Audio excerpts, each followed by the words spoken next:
Donc ce sont quand même des gens qui ont fait des politiques extrêmement toxiques. Donc je vois bien que leur stratégie, c'est une petite rupture avec Emmanuel Macron, faire croire que c'est différent. Il y a un certain nombre de lobbies qui Bienvenue dans cette nouvelle vidéo Pépite. Aujourd'hui, Jean-Philippe Tanguy va dire les termes sur Édouard Philippe. En effet, Édouard Philippe est présenté par un organisme de sondage comme étant le seul candidat capable de battre le Rassemblement national au second tour. Face à cela, Tanguy va rappeler à tout le monde qu'Édouard Philippe n'est que le clone de Macron et qu'il n'y a aucun avenir sérieux pour le pays s'il passe président. Je vous laisse voir.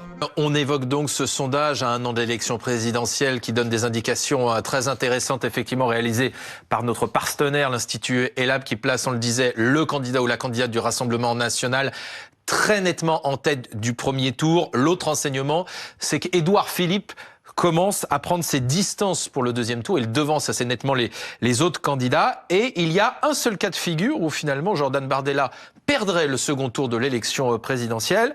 C'est pareil pour Marine Le Pen, ce serait face à Édouard Philippe. On voit ces chiffres, Édouard Philippe crédité de 51,5% des intentions de vote, 48,5% pour Jordan Bardella. La victoire serait même un peu plus large pour Édouard Philippe face à Marine Le Pen, puisqu'il emporterait 53% des suffrages face à Marine Le Pen si c'était la candidate du Rassemblement national. Est-ce qu'Édouard Philippe, très concrètement, est le candidat le plus dangereux pour vous ?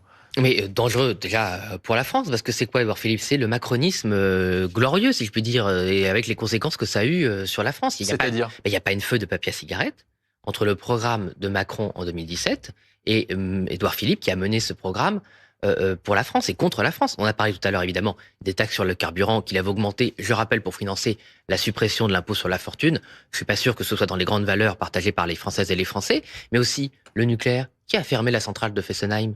Alors qu'en plus il connaît le sujet puisqu'il était à Areva. Donc c'est pas quelqu'un qui a été abusé, c'est quelqu'un qui savait très bien ce qu'il faisait. C'est Édouard Philippe, et Le Cornu d'ailleurs, secrétaire d'État à l'écologie.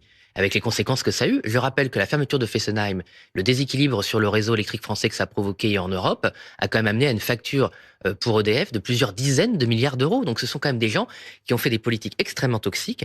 Donc je vois bien que leur stratégie, c'est une petite rupture avec Emmanuel Macron, faire croire que c'est différent. Il y a un certain nombre de lobbies qui s'activent autour de Monsieur Philippe pour nous refaire le coup de Monsieur Macron avec en 2017. Donc je pense que les Françaises et les Français ne seront pas dupes.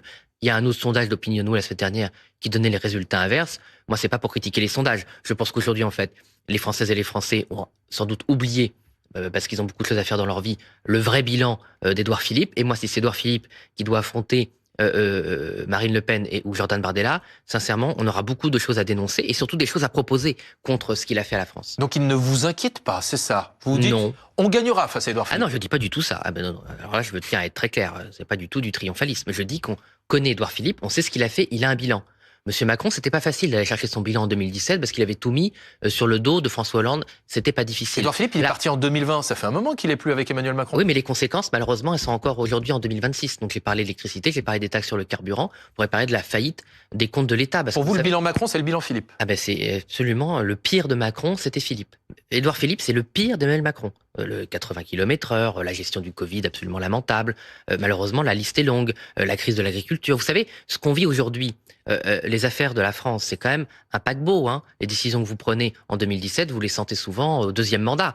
Bon, bah donc tout ce qu'on sent au deuxième mandat de Monsieur Macron, c'était les décisions prises avec Édouard Philippe. Par exemple, la ruine des comptes publics. Tous les rapports de la Cour des comptes entre 2017 et 2020 sont très clairs. Monsieur Philippe a cramé la caisse. Il a fait de la dépense publique et il s'en est sorti que parce que la Banque centrale nous prêtait de l'argent à des taux zéro, voire des taux négatifs. Donc tout ça, je suis très serein sur la capacité de Jordan Bardella et Marine Le Pen d'aller démontrer, débusquer les mensonges de Monsieur Philippe. Et puis qu'est-ce qu'il propose? La retraite à 67 ans. C'est sa première mesure. Donc je pense pas que les Français veuillent la retraite à 67 ans, en particulier ceux qui travaillent dur. Et surtout, je pense que les acteurs économiques ne devraient pas le vouloir aussi. Pardon. Pourquoi? Parce que ça veut dire que ça mettra encore le feu à la France. Et donc, toutes les autres réformes nécessaires... Édouard Philippe va mettre le feu à la France. Bah oui, avec les retraites 67 ans, ça remettra le feu à la France. Ça va remettre les syndicats partout pour une réforme qui servira à rien, qui sera très injuste. Il y a aussi beaucoup de Français de droite qui estiment qu'il est temps de faire des économies et qu'il faut davantage de rigueur parce que, précisément, à un moment donné, la France a cramé la caisse, comme vous dites. Vous avez particulièrement raison. C'est lui qui a cramé la caisse. Il n'y a pas de réforme d'économie. Et la réforme des retraites, regardez tout ce que ça a empêché de faire. D'ailleurs, Emmanuel Macron avait été élu avec la promesse d'une réforme des retraites. Vous avez parfaitement raison. Une réforme des retraites qu'ils n'ont pas faite, puisqu'ils avaient promis la réforme par points. J'attends avec hâte vos avis en commentaire. Pour ma part, je pense que les Français ne tomberont pas dans le piège. Ils savent désormais qui sont les bons et les mauvais. Et franchement, Édouard Philippe président, même dans mes cauchemars, je l'imagine pas. Abonnez-vous et à très bientôt.